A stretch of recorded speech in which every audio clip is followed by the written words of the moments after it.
치료해 주셨습니다. 우리 서봉사님 세상을 살아가면서 늘 찬양하면서 기쁨으로 사셨는데 이 세상 사는데 만만치가 않잖아요. 최근에 간에 좀 암이 생겼었어요. 하나님께서 고쳐주셔서 수술 받고 깨끗하게 나으셨습니다. 아멘. 할렐루야. 정말 감사합니다. 오늘 말씀은 염려 말고 기뻐하라. 이 두 가지가 다 헬라어 원어에 보면 명령형이에요. 염려하지 말라 명령형이에요. 그다음 기뻐하라 이것도 명령형이에요. 그러니까 우리가 아무리 염려가 많고 슬픔이 많아도 우리는 염려하면 안 돼요. 하나님의 명령이기 때문에 기뻐해야 돼요. 이건 뭐 내가 이렇게 저렇게 생각할 필요가 없어요. 명령은 그냥 순종하는 게 좋습니다. 믿으시면 아멘 하시기 바랍니다. 아멘. 우리가 염려하면요 몸에 스트레스가 생겨요. 스트레스가 생기면은 이게 갑자기 피가 뻑뻑해지고 이게 피가 잘 안 돌아요.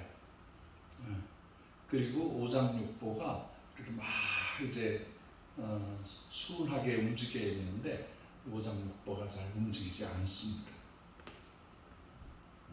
그렇게 되면은 몸에 이상이 생기기 시작합니다. 우리 뭐 예수님의 제자들이나 구약에 나오는 사도들도 선지자들도 많은 질병으로 고생을 했어요. 근데 그때마다 하나님께서 주시는 말씀이 염려하지 말라예요. 아멘. 예수님께서 우리에게 나타나시면서 하시는 말씀은 늘 평안하라. 아멘. 내니 두려워 말아라. 주여.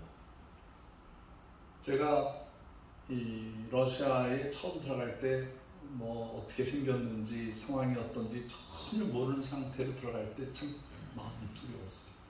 마음이 두려울 때 두려운 마음으로 가야 하나.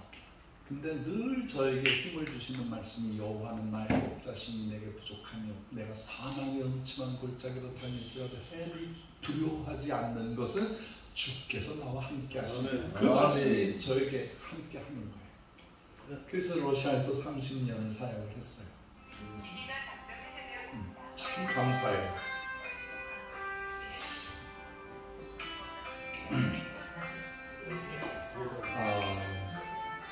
우리가 염려할 때 그 마음과 몸이 어떻게 되냐면 여러분 마음과 몸이 따로 있다고 생각하세요? 아니에요. 하나로 연결되어 있어요. 이 몸은 우리 그릇이에요. 얼굴, 몸통, 그 다음에 사지 이렇게 다 있고 그런데 이 몸 안에 생각, 몸 안에 여러 가지가 탁하거나 근심하거나 그러면 이것이 어느 세포 속에 들어가서 이게 자라기 시작해요. 이게 암이 되는 거예요. 이게 잘못되면은 피가 잘못되는 거고 신경이 잘못되고 그래요. 우리가 살아가다 보면은 물질에 근심할 때가 많아요. 또 자녀들의 걱정도 많아요.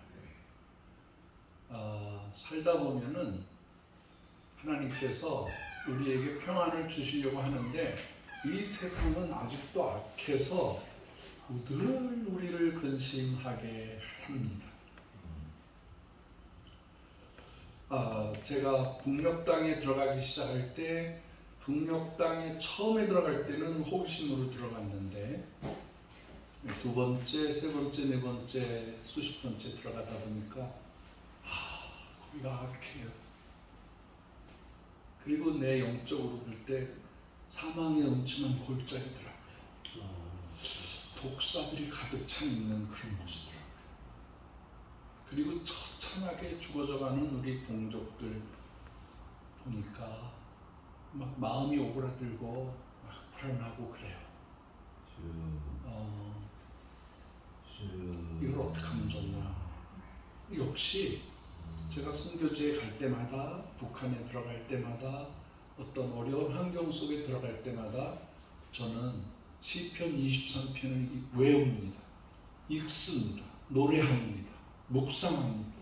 아멘. 그러면 내 속에 근심 걱정이 사라지게 되고 내 몸에 하나님의 에너지가 가득 차게 되고 기쁨이 넘치기 시작해요. 할렐루야. 아멘. 그래서 이때까지 살아왔던 것 같아요.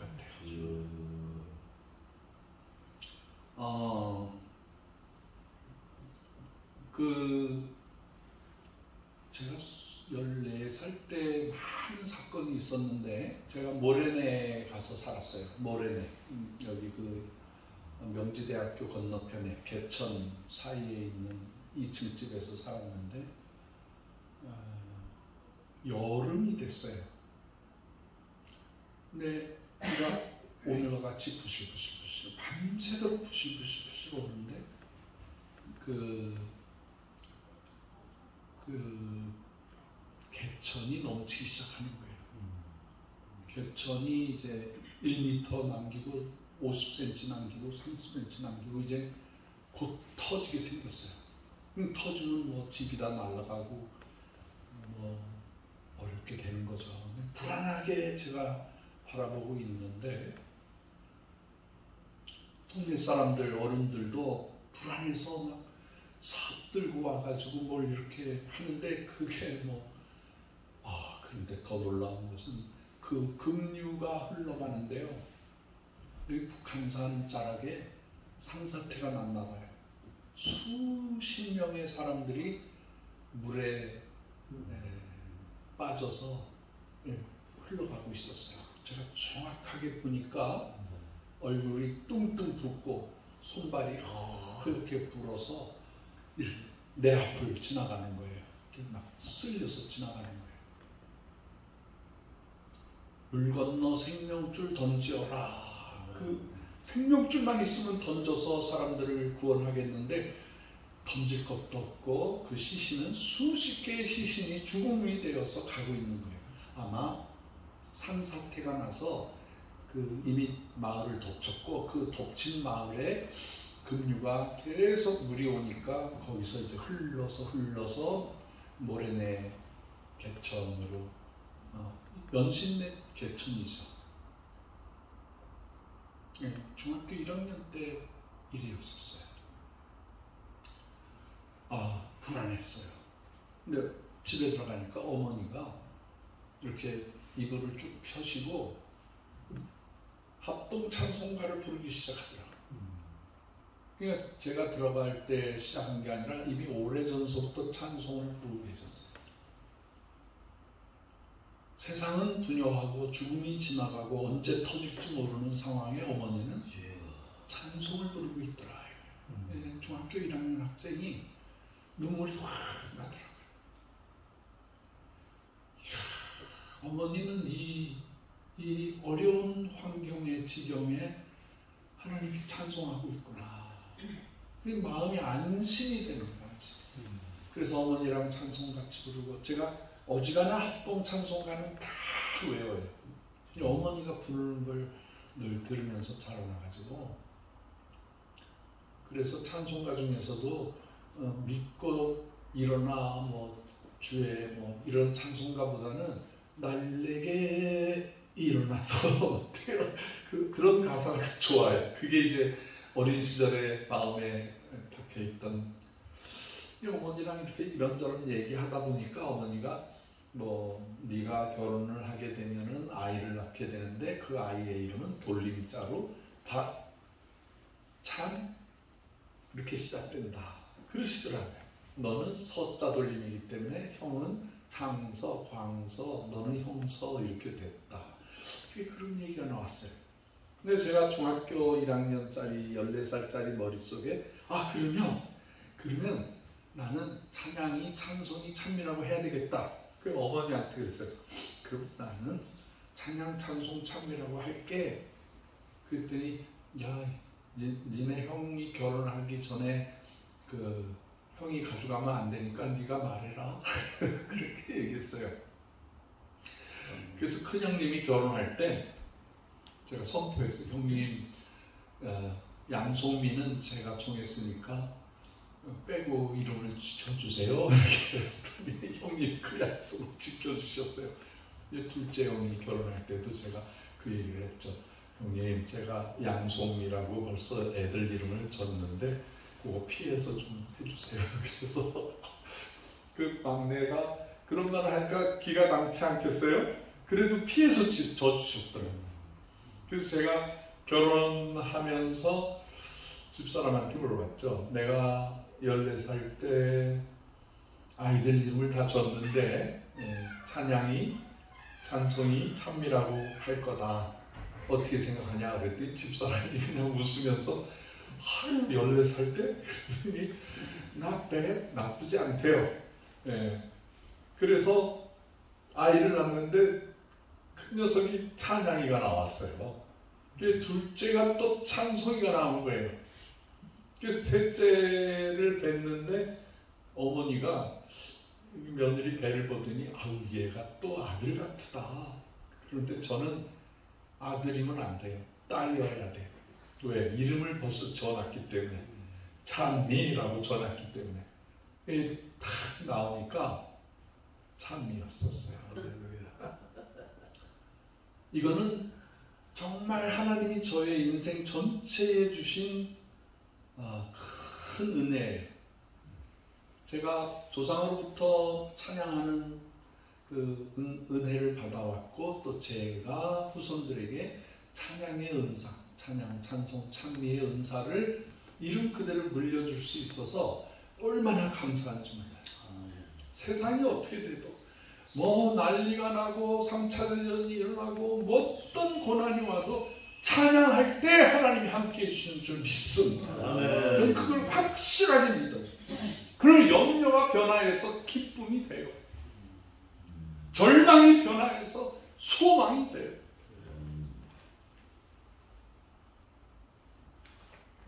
그 성경에 염려하지 말아라, 근심하지 말아라, 걱정하지 말아라 이런 뜻이 성경에 나오는데 그게 365번이 나와요. 제가 찾아보지는 않았는데 성경 주해석을 보니까 딱 365번이 나온다는 거예요. 그래서 제가 어떻게 이렇게 성경책은 그 성경을 기록한 그 하나님의 종이 몇 자 기록하고 몇 자 기록하고 했는데 그게 딱 들으면 365번이냐.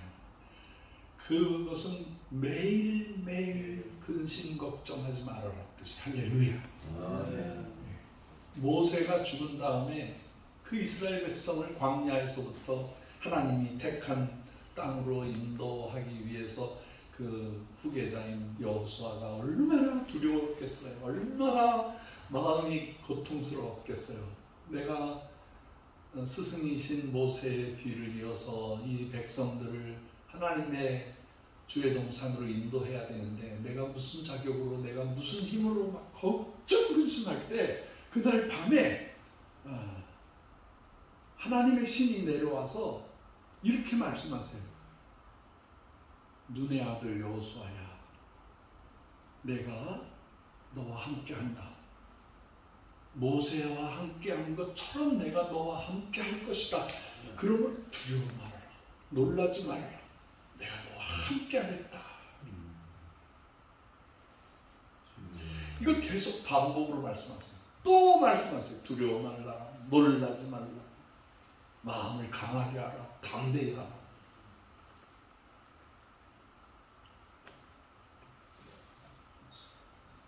결국에는 여호수아가 모세가 이루려고 했던 출애굽의 모든 사건을 일으켜서 가나안에 들어가게 됩니다. 할렐루야. 그가 마음에 두려움과 걱정, 근심 가지고 있었더라면 사막에서 벌써 죽었어요. 사막에서 벌써 시체가 됐을 거예요. 그 백성들은 오리무중 형편없이 그래서 지도자가 없는 그런 곳에서 죽고 말았을 거예요. 오늘날 이스라엘 백성들은 존재하지 않는 거죠. 하나님께서 하나님의 백성을 택하여 사용할 때는 반드시 약속을 하십니다. 내가 너와 함께한다. 그러므로 두려워하지 마라. 평안하여. 이 구약의 명제예요. 구약의 하나님이 함께한다. 그것이 신약시대에 와서 그분이 바로 예수님입니다. 성령입니다. 성령님과 함께하는 거예요. 내 의지, 내 감정, 내 두려움, 내 환경을 의지하지 말라는 거예요. 아멘. 이 염려하고 있으면은 주여. 그게 두려움, 생각, 마음이 힘들어지겠지만은 그거는 소극적인 거고요. 아주 적극적인 거로는 하나님의 말씀을 불순종하는 거예요. 하나님 말씀에 불순종하는 거예요. 여러 번 불순종하는 거예요. 하나님께서는 평안하라. 내니 두려워 말라. 내가 너와 함께 하겠노라. 임마누엘, 내가 영원토록 너와 함께 하리라. 그래서 약속하시면 그거 안 믿는 거예요. 안 믿는 거. 안 믿는다는 것은 하나님의 말씀에 불순종하는 거예요. 아멘. 두세 번 계속해서 범죄하게 되는 거예요. 사랑하는 여러분, 목숨을 위하여 무엇을 먹을까? 여러분의 몸을 위하여 무엇을 입을까? 염려하지 말라. 아멘. 아멘. 아멘. 믿는 이가 염려하는 것은 하나님을 기쁘게 하는 것이 아닙니다. 염려, 근심, 걱정이 많은 것 저도 느끼고 여러분도 그 염려를 가지고 있어요. 그러나 그 믿음으로 그 염려 속에, 근심 속에 살지 말라는 거예요. 아멘.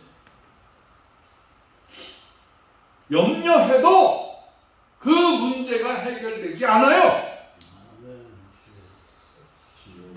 염려 속에 있다는 것은 그 씨 뿌리는 비유에 보면은 이 세상의 염려, 재물의 속임수, 그 제비에 속아 넘어가는 그거는요, 그건 가시덤불 속에 씨앗이 들어간 거나 마찬가지예요.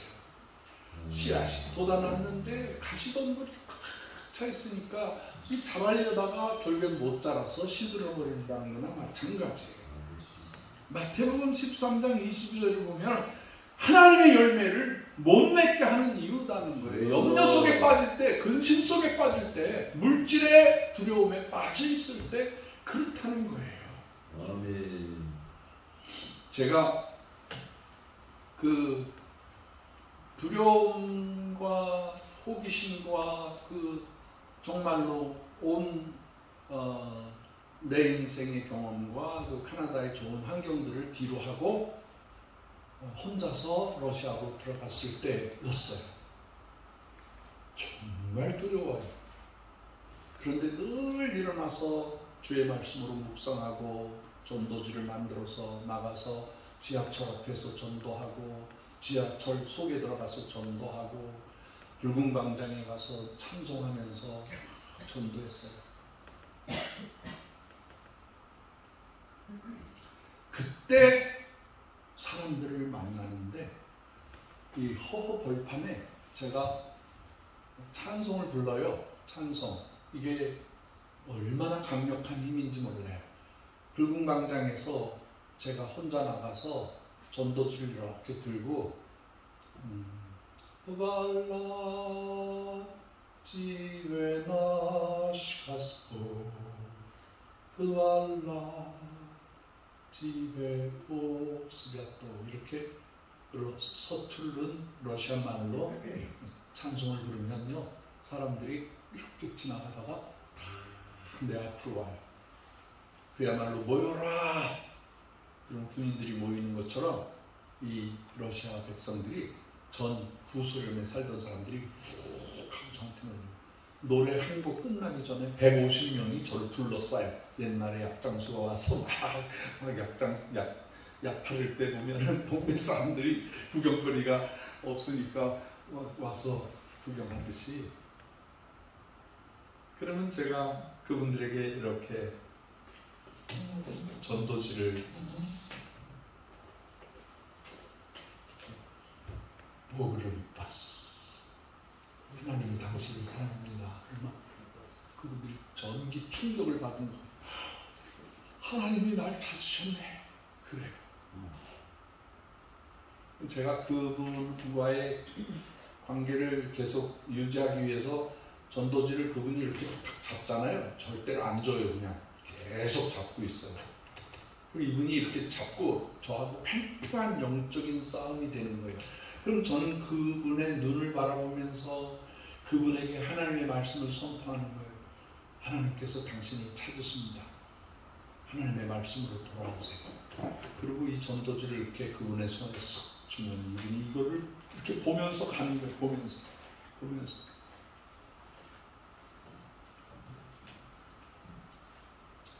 그렇게 한 분을 1대1로 만나서 전도를 하니까 제가 예배드리고 약속한 장소에 사람들이 모이기 시작하더라고요.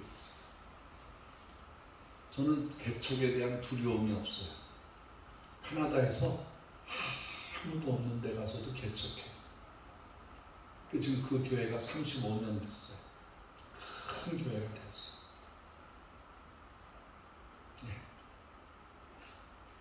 저는 사우디아라비아에 가서도 그냥 어느 나라에 가든지 많이 모이는 교회 담임 목사로 이렇게 청문을 받아서 난 그런 게 싫어. 그렇게 가시는 거 훌륭하신 분이죠. 근데 전 남이 지어놓은 밭에 가서 이렇게 하는 거 아주 저의 영적인 그 스타일에 안 맞아요. 그렇게 가시는 분들을 제가 비난하는 거 절대 아니에요. 제 스타일이 하나님이 저에게 주신 은사, 저에게 주신 감동을 얘기하는 거예요. 큰 교회는 정말 훌륭하신 분이 가셔야죠. 그래야 교회가 흔들리지 않고 제대로 잘 나가는 거죠. 후임자 잘못 정하면 교회가 상상이 부서지는 거잖아요. 얼마나 그게 두려운 일이에요. 그러니까 훌륭한 분이 가셔야 돼요. 근데 제 은사는 보니까 전도하고 한 사람 한 사람을 주 앞으로 인도해서 하나님의 백성으로 삼는 것이 저의 은사더라고요. 그게 좀 되면은 떠나더라고요. 제가 안 가도 돼. 그분들이 내쫓는 것도 아닌데 안 가도 되는데 전 이상하게 가게 되더라고요.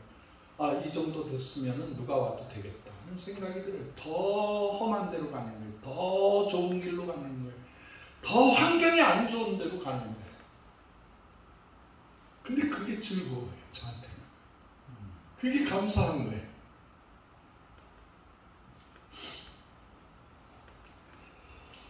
그 예배를 드리는데 한 분이 제가 그랬어요. 예배 드릴 때 우리 러시아 백성들이나 구소련 지역의 분들은 공산당 교육을 받아서 발언하는 훈련을 시켜요. 그래 공산당원들이 와가지고 따다다다 말을 하면은 남한 사람들이 넋이 뻥 가가지고 공산당 말이 많네. 논리를 못 따라가는 거예요. 이 공산당 교육이 얼마나 치밀한 줄 아세요? 세포 조직이 있어요. 한 사람 한 사람 다 정신 훈련시켜서 공산당으로 살아갈 수 있도록 그렇게 만들어내요. 지금도 마찬가지예요. 그걸 제가 보고 이분들을 나와서 시인할 수 있게 해야 되겠다 싶어서 이제 여러분 중에 하나님의 은혜를 받으신 분 있으면 나오세요. 그러면 나와요. 한국에서는 어떻게 해요? 이렇게 꽈요. 권사님도 꽈요. 장로님도 나오기 힘들어해요. 예, 못해요. 나와서 발언을 한다는 게 굉장한 정신적인 그 어려움을 겪는데 북한이나 중국이나 러시아, 중앙아시아로 가면은요 나오라 그러면 막 튀어나와요. 그래서 마이크 잡으면 안 나. 근데 그걸 이용하는 거예요. 그래서 시간을 3분만 주는 거예요. 3분 되면 됐어요. 다음에 또 하세요. 그 다음 분 해서 3명, 4명 정도 간증을 하게 해요. 그렇게 해서 자기 자신이 변화받은 얘기를 하게 하죠. 근데 한 분이 그러는 거예요. 아주 머리가 좋은 분인데 제가 너무너무 인생살이가 괴로워서 죽으려고 마지막으로 저기 그 붉은 광장에 가서 스탈린, 레닌 이 사람 만나보고 죽으려고 갔다는 거예요. 근데 이제 절망적인 마음으로 가는데 그 여인의 머릿속에는 절망이 가득 차 있었어요. 가정이 깨졌어요. 자녀들이 깨졌어요. 물질이 없어요. 인생의 허물을 느껴요. 공산주의가 망했어요. 갈 곳을 잃어버리는 거예요. 근데 저쪽에서 동양 사람이 할렐루야 할렐루야 할렐루야 노래를 부르고 있다는 거예요. 그래서 저 사람 뭐야? 이렇게 와서 보니까 그 사람이 한참 노래를 부르더니 종이 쪽지 하나를 이렇게 꺼내더니 자기한테 와서 노고를 빗봤어. 이야, 율류집이야. 그러면서 자기에게 종이 한 장을 주는데 깜짝 놀라서 그 종이를 나중에 읽어보니까 하나님의 사랑인데 그 사랑을 모르는 이유는 우리가 죄를 지어서 그렇다. 이 죄의 문제를 해결해 주시는 분은 예수 그리스도다. 그분이 우리를 위하여 십자가에 못 박혀 돌아가셨다. 그분을 믿는 순간에 죄 용서하면 영원한 생명을 얻게 된다. 처음 들어보는 영생이라는 단어. 그리고 하늘에 계신 분, 옛날에 거부했던 하나님이라는 단어가 그 단어가 나를 사랑한다는 거예요. 충격을 먹었어. 그리고 주소를 보니까 자기네 집에서 가까워. 그래서 찾아왔어. 그리고 말씀을 들었어요. 몇 달을 말씀을 듣고 이분이 나와서 간증을 하는 거예요. 이분의 이름이 압달바 구야라는 분이에요. 이분은 투르키미니스탄에서 투르키미니스탄 국립대학을 1등으로 나왔어요. 그래서 모스크바 대학으로 장학생으로 오게 됐어요. 그 대학을 마치다 모스크바 대학이 서울의 서울대, 연대, 고대 뭐 그보다 조금 낫다고 볼 수가 있어요. 그 공산주의에서는 모스크바 대학이 첫 번째예요. 거기에서도 장학생이 돼서 공부를 하니까 이 똑똑한 여인을 그 까게베에서 데려갔어요. 비밀 경찰에서 업무를 잘 내고 그러니까 부총경까지 두 번째 높은 자리까지 올라왔어요. 그런데 이 여인은 회교도 여자였었어요. 그런데 회교도도 믿지 않고 남편하고 사랑해서 결혼했는데 유태인이었었어요. 결혼을 해서 사는데 자식들이 결혼하러 갔다 다 이혼하고 와서 자기네 집에서 들러붙어서 사는 거예요. 이분이 그 와중에 주님 하나님의 사랑을 영생을 그 단어를 가지고 찾아온 거예요. 그러면서 매일 아침에 드리는 성경 공부를 참석했어요. 이분이 참석하면서 별명이 생겼어요. 고장난 수도꼭지. 계속 우는 거예요. 울고 또 울고 울고 또 울고 하나님의 사랑이 들어가기 시작하니까 이분의 마음속에 용서가 나오기 시작합니다. 회복이 되기 시작하고 제가 성경학교를 세웠는데 성경학교 1회 졸업생이 되고 바로 신학대학을 모스크바 이반젤리칼 세미나리 신학대학을 만들었는데 거기에 들어왔어요. 나이가 있으셔요. 50살이 넘어서 신학교에 들어왔어요. 여러분 졸업하자마자 교회 개척하겠다. 근데 여러 가지 기적이 생겼어요. 이분이 이혼한 남편, 제가 자기네 집에 한번 와달라고 그래서 우리 집사님 몇 명 데리고 갔거든요. 그랬더니 방이 딱 2칸이 있었어요. 근데 방 하나를 열어주면서 여기가 우리가 사는 집이다. 근데 저쪽 방은 절대 안 열어주는 거예요. 뭐 다른 사람이 사나 보다 그렇게 생각했죠. 나중에 이제 신방 끝나고 되돌아왔더니 저하고 같이 갔던 집사님이 그 빈 방에 누가 사는 줄 알아요? 누가 사는데요? 그랬더니 이혼한 지 20년 된 남편이 살고 있다는 거예요. 네. 자, 이혼했는데 서로 나가 살 집이 없는 거예요. 그래서 방문 그 지긋지긋한 사람의 코 고는 소리를 들어야 되고, 그 사람이 와서 밥 먹는 뭐 이런 소리 들어야 되고, 막 그러니까 지옥에서 살았다는 거예요. 지옥에서. 그리고 요만한 우리가 사용하는 냉장고의 한 3분의 1밖에 안 되는 이상한 뭐 둥글둥글 소리가 나는 냉장고를 이렇게 열면은 아버지 거, 자기 거, 자식들 거 따로 집어먹으면 안 돼요. 절대로 안 돼요. 식구들인데 자기들이 준비한 건 자기가 먹어요. 그러니 얼마나 지옥과 같은 삶을 살았겠어요. 그래서 교회를 개척하는데 그분이 변화된 삶이 드러나기 시작하는데, 그 불쌍한 남편을 향해서 미안하다 그러고 가까이 가서, 그 남편이 목수였었어요. 유태인이었는데 목수였었어요. 그 교회를 세우는데 그 교회를 지원한 천호동에 있는 강동교회라는 그 교회가 지원해서 왔는데, 제가 틀림없이 얘기했는데 십자가를 가져오라 안 가져왔어요. 흔한 게 십자가인데 뭐 가면 있겠지 생각을 한 거예요. 그래서 큰일 났어요. 내일 교회 개척하고 십자가를 붙이고 해야 되는데 십자가가 없어요. 그래서 뭐 보니까 뭐 그 당시에 뭐 나무도 구할 수가 없고 종이에다 그려야 될 판이에요. 연락이 왔어요. 목사님, 파스토, знаете, 뭐이지나 내 남편이 십자가를 만들어줬어요. 그래서 개척 예배 드릴 때에 그 유태인 남편이 회개하고 예수 믿기로 하고 십자가를 만든 걸 앞에다 탁 세워놓고 교회 첫 번째 개척을 했어요. 정말 이건 제가 말씀을 드리면서도 감화감동이 되는 거예요.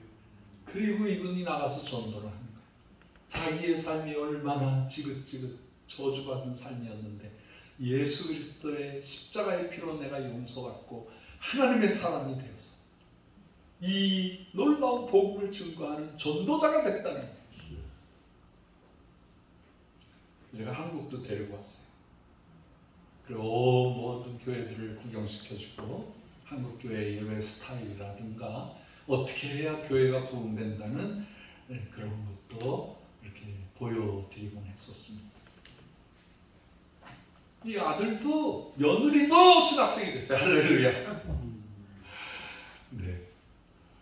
제가 이렇게 기쁨으로 얘기하는데 이 아따에바 굴리아 전도사님이 소천하셨어요.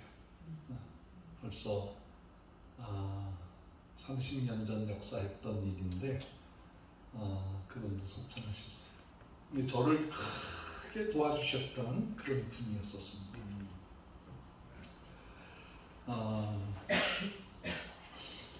고린도 후서 11장 28절에 보면 사도 바울이 나는 모든 교회를 위한 염려를 하고 있다라는 단어가 나와요. 그런 성구가 나와요. 그럼 이건 뭐냐? 염려하지 말라 그랬는데 교회를 위한 염려를 한다. 이것은 마태복음 6장 33절에 보면 다만 그분의 왕국, 그분의 의를 추구하라. 그 추구하기 위한 거룩한 고민이라는 거예요. 여러분 예수 믿고 난 다음에도 고민이 생기죠. 서원사님 예수 믿고 집사가 되고 권사가 되고 여전도회 회장이 되고 그랬는데 근심이 있어요? 없어요? 있어요. 그건 무슨 근심이에요? 하나님의 나라를 세우기 위한 거룩한 근심이에요. 할렐루야. 이건 선한 거예요. 이거는 해도 되는 거예요. 과거에는 내 육신을 위해서, 내 재리를 위해서, 내 어떤 것을 위해서 수고하고 근심 걱정했는데 이제 예수 믿고 난 다음에는 하나님의 나라를 세우기 위해서, 성전을 세우기 위해서, 전도하기 위해서 근심 걱정하는 거는 이거는 선한 거다. 믿으시면 아멘 하세요. 큰 소리로 아멘 하세요. 우리가 예수 믿고 주님을 위하여 박해를 받고 고난을 받고 순교를 당하는 거, 이거는 자랑스러운 거예요. 거룩한 거예요. 그래서 여기에 대한 확실한 믿음이 있는 베드로나 바울이나 예수님의 제자들은요, 이것 때문에 12제자가 다 순교한 거예요. 이 순교하는 상황에서 바울 사도가 근심하지 말라, 기뻐하라, 항상 기뻐하라, 쉬지 말고 기도하라. 예? 사도들이 순교하는 과정에서, 그리고 빈곤 때문에 예루살렘 교회가 흉년이 들어서 막 굶주려서 죽어져갈 때 그 사람들이 막 예루살렘 교회로 헌금을 보내고 그 어려움 당하는 것들을 위해서 자기가 부자도 아닌데 10의 1조를 띄고 감사 헌금을 띄어서 그 헌금, 선교 헌금을 보내는 거예요.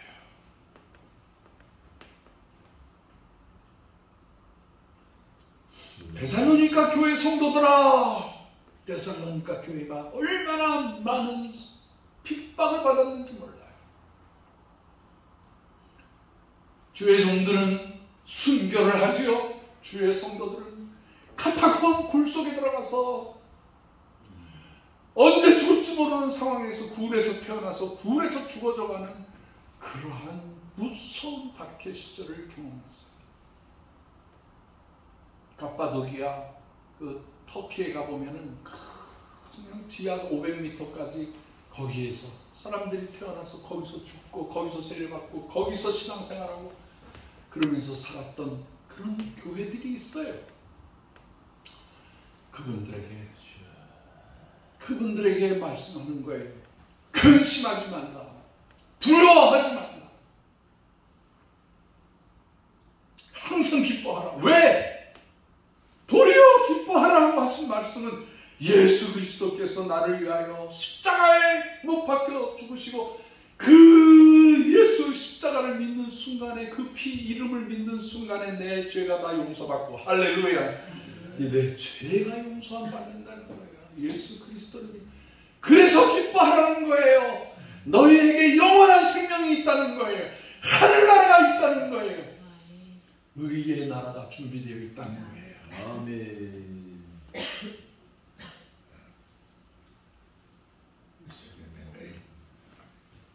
그 확실한 믿음으로 하나님 나라가 다가오고 있다.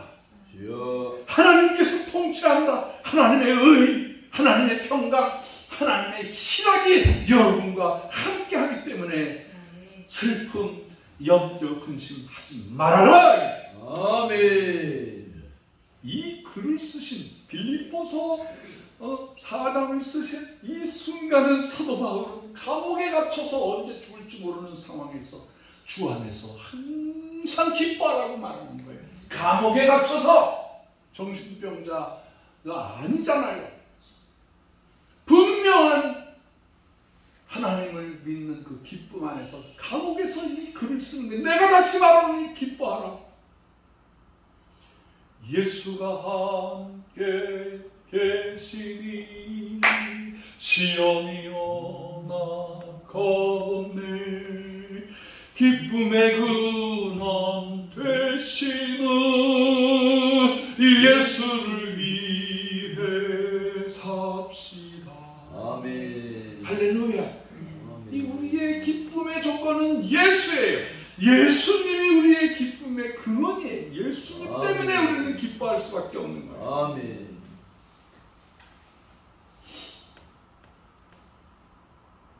이번에 제가 참 큰 은혜를 경험하고 왔어요. 이 카자흐스탄에 가보니까 거기에 카자흐스탄의 그 수도 알마티, 옛날 수도였었죠. 근데 그 알마티에서 차로 한 450km, 500km를 가야 돼요. 거기에 우리 고려인들을 저기 원동, 그러니까 동쪽 끝에 살고 있던 우리 고려인들 약 40만의 고려인들을 화물칸에 태우고 강제로 한 달, 두 달 동안 이동을 시켜서 시베리아를 건너서 중앙아시아 여러 지역에다 다 흩어서 놔버렸어요. 중앙아시아이기 때문에 우리나라 사람의 얼굴이 아시아 사람이라고 해서 스탈린이 말도 못하는 범죄를 저지른 거예요. 가다가 몇십만이 죽어져 가요. 어떻게? 풍토병에 걸려서 죽어요. 그 짐승들을 태우고 다녔던 화물차에다가 사람을 태운 거예요. 화장실도 없는 거예요. 그러다 보니까 식중독이 생기죠. 춥지요. 11월 달에 출발을 시켰으니 마이너스 30도, 40도 되는 시베리아를 통과할 때 얼마나 추웠겠어요. 어린아이들이 죽어져 가죠. 사람이 죽으면 그냥 바깥에다 휙 던져놓고 그냥 갔다는 거예요. 그래서 도착한 것이 카자흐스탄의 고려인들이 사는 마을로 간 거예요. 거기 갔어요. 거기 갔더니 이미 많은 선교사님들이 그곳에서 교회를 개척하시고 그분들을 품에 안고 그분들을 먹이고 살리고 섬기고 계셨어요. 아주 예쁜 교회도 세워놨더라고요. 그 선교사님은 미국에서 오신 감리교 계통의 선교사님인데 남편이 러시아를 사랑해서 와서 제가 모스크바에서도 뵙고 상트페테르부르크에서 뵀는데 남편이 지나가다가 모스크바에서 지나가다가 스킨헤드족 그 나쁜 놈들이 동양인들을 두들겨 패는데 그 목사님 늙으신 목사님을 두들겨 패서 반 거반 죽게 만들어놨어요. 그리고 미국으로 안 가시고 계속해서 그 몸 가지고 일을 하시다가 순교하다시피 돌아가셨어요. 그러면 사모님이 자식들이 있는 곳으로 가야 되는데 안 가고 내 남편이 섬기던 나라를 섬기겠다고 하다가 남편이 고려인들을 사랑한 걸 알고 고려인들이 사는 곳에 카자흐스탄의 맨 끝에 있는 강 목사님 그 도시 이름이 뭐예요? 우스토베. 거기로 가셔서 그 고려인들을 섬기시는 거예요.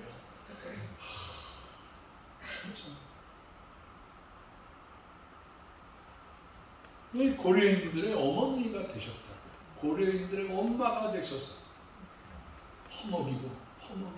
근데 저희들이 고구마를 가져가고 그거를 심어주니까 그리고 고려인들이 그 살다가 돌아가신 공동묘지에 가서 우리가 손 붙잡고 기도하는데 갑자기 그 헬렌 그 선교사님이 막 웃어요. 그래서 이분이 실성을 하셨나 보니까 이분이 뭐라고 얘기하는지 아세요? 눈 감고 기도하는데 갑자기 그 고구마를 고려인들에게 나눠주는 생각이 나더라는 거예요. 그 환상이 생기더라고요. 그래서 너무 기뻐서 막 웃음이 터져나왔다는 거예요. 거의 90세 가까이 되시는. 저희가 그런 거룩한 땅에 가서 고구마를 심었어요.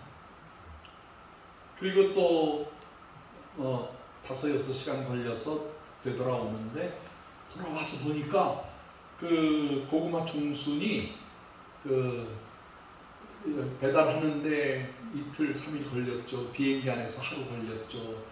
그 다음에 토요일 주일날 월요일이 되고 나니까 얘가 바싹 마르기 시작하는 거예요. 그래서 우리가 며칠 동안 나누어서 심어드리기로 했는데 이러다가 이거 다 죽겠다. 그래서 거기 담당 회장 선교사님 우리 카자흐스탄의 한국 지회장 정구현 선교사님과 또 에스더 박 선교사님에게 빨리 심자, 내일 다 심자. 우리가 못 심는 것은 와서 가져가시게 해요. 하루에 10군데다 심었어. 하루에. 밤 죽었죠. 새벽부터. 우리 대원들 수고 많이 했어.